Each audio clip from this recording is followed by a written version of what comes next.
வரலாற்று சிறப்பும் இயற்கை எழிலும் நிறைந்த தருமபுரிக்கு நான் வந்திருக்கிறேன். தருமபுரி என்றாலே வாழ்க்கையில் மறக்க முடியாத ஊர். தமிழ்நாட்டு பெண்கள் என்னை அண்ணனா பாசத்தோடு அழைக்கிறாங்கன்னா அதுக்கு அடித்தளம் அமைச்ச ஊர் தான் இந்த மாவட்டம். ஏன்னா நான் உள்ளாட்சித்துறை அமைச்சராக துணை முதலமைச்சராக இருந்தப்போ மகளிர் சுய உதவி குழுவினருக்கு பல மணி நேரம் மேடையில் நின்றபடியே சுழல் நிதி வழங்கியிருக்கிறேன். அந்த மகளிர் சுய உதவி குழுக்களை 1989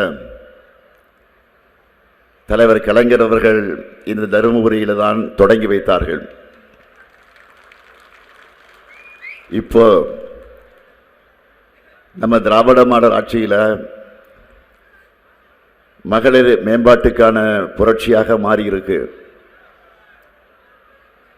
கலைஞர் மகளிர் உரிமை திட்டத்துக்கான விதையும் இதே தருமபுரி மண்ணில் தான் விதைச்சோம். மகளிர் உரிமை தொகை விண்ணப்பங்களை பதிவு செய்வதற்கான முகாம்களை தொடங்கி வைக்க இதே தருமபுரிக்குத்தான் நான் வந்தேன். கோடிக்கணக்கான மக்களுடைய குறைகளை தீர்வு கண்ட திட்டம்தான் மக்களுடன் முதல்வர் திட்டம். அந்த திட்டத்தை ஊரக பகுதிகளுக்கு விரிவுபடுத்தி நான் தொடங்கி வச்சதும் இதே தருமபுரியில தான். கடந்த ஆண்டு ஆகஸ்ட் மாதம் அதியமான் கோட்டைக்கு வந்தப்போ விவசாய பெருங்குடி மக்கள் இணைய வழியில் தொடக்க வேளாண்மை கூட்டுறவு சங்கங்கள் அதை விண்ணப்பிச்சு ஒரே நாளில் பயிர்க்கடன் பெறக்கூடிய நடைமுறையை முன்னோடி திட்டமாக இங்கே தான் வந்து நான் தொடங்கி வச்சேன். இப்படி புதிய சாதனை திட்டங்களை தொடங்குவதற்கான இடமாக தருமபுரிக்கு கிடைத்திருக்கிறது. அப்படிப்பட்ட தருமபுரிக்கு வந்திருக்கிற நேரத்தில் தமிழ்நாட்டுக்கு துரோகம் பண்ணக்கூடிய கூட்டத்தை விரட்டி அடிக்கணும் என்று நான் கேட்க வந்திருக்கிறேன். தமிழ்நாட்டுக்கு இழைக்கப்படக்கூடிய அநீதிகளுக்கு எதிராக தமிழ்நாடை ஓரணியில் அணிதிரள வேண்டும் என்று நான் கேட்க வந்திருக்கிறேன். திராவிட முன்னேற்ற கழகத்தோட வலிமையை இன்னும் பல மடங்கு உயர்த்த உங்கள் ஆதரவை கேட்டு வந்திருக்கிறேன். தருமபுரி என்றாலே அது திராவிட முன்னேற்ற கழகம்தான். அந்த அளவுக்கு ஏராளமான திட்டங்கள் நம்ம ஆட்சி காலத்தில் நிறைவேற்றப்பட்டிருக்கு. அதுக்கு எடுத்துக்காட்டு தான் ஒகேனக்கல் கூட்டுக்குடிநீர் திட்டம். தருமபுரி கிருஷ்ணகிரி மாவட்ட மக்களுடைய குடிநீர் பிரச்சனையை தீர்க்க 2008 தலைவர் கலைஞர் உருவாக்கின அந்த திட்டம் அன்றைக்கு நான் உள்ளாட்சித்துறை அமைச்சராக இருந்த என்னுடைய மேற்பார்வையில் தான் நடந்துச்சு. 3 நகராட்சிகள், 16 பேரூராட்சிகள்,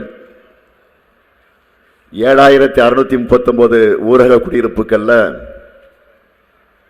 வாழும் மக்களுக்கான குடிநீர் வழங்கின அந்த திட்டத்தை 1929 கோடி ரூபாய் மதிப்பீட்டில் ஜப்பான் நாட்டு உதவியோடு செயல்படுத்தி பாதுகாப்பான குடிநீரை உங்களுக்கு வழங்கினவன் தான் உங்கள் முன்னால் நின்று கொண்டிருக்கக்கூடிய இந்த முத்துவேல் கருணாநிதி ஸ்டாலின். இந்த திட்டத்தோட 3ஆம் கட்ட பணிகளையும் இப்ப நாம செஞ்சுக்கிட்டு இருக்கிறோம். இந்த பணிகள் எல்லாம் சிறப்பாக நிறைவேற்றப்பட்டு தருமபுரியோட வளர்ச்சி பயணம் தொடரணும். அதுக்காக வேட்பாளர்களை உங்க அனுமதியோடு அறிமுகப்படுத்தலாமா? உங்கள் அனுமதியோடு அறிமுகப்படுத்தலாமா? முதல்ல பாப்பிரெட்டிப்பட்டி சட்டமன்ற தொகுதி நமது வெல்லும் வேட்பாளர் பழனியப்பன் அவர்கள், முன்னாள் அமைச்சர், முனைவர் பட்டம் பெற்றவர், நம் கழகத்தில் இணைஞ்சதிலிருந்து தருமபுரி மேற்கு மாவட்ட பொறுப்பாளராக சிறப்பாக பணியாற்றி வருகிறார். ஏற்கனவே மொரப்பூர் மற்றும் பாப்பிரெட்டிப்பட்டி சட்டமன்ற உறுப்பினராக பணியாற்றி தன்னுடைய தொகுதி மக்களுக்காக ஏராளமான திட்டங்களை கொண்டு வந்திருக்கிறார். அவருக்கு அந்த தொகுதியில் இருக்கக்கூடிய மக்கள் உதயசூரிய சின்னத்தில் வாக்கினை வழங்கிட வேண்டும். அடுத்து 2 நிமிஷம் இல்லைங்கண்ணா, முடிச்சிடறேன். 2 நிமிஷம். அடுத்து பாலக்கோடு சட்டமன்ற தொகுதி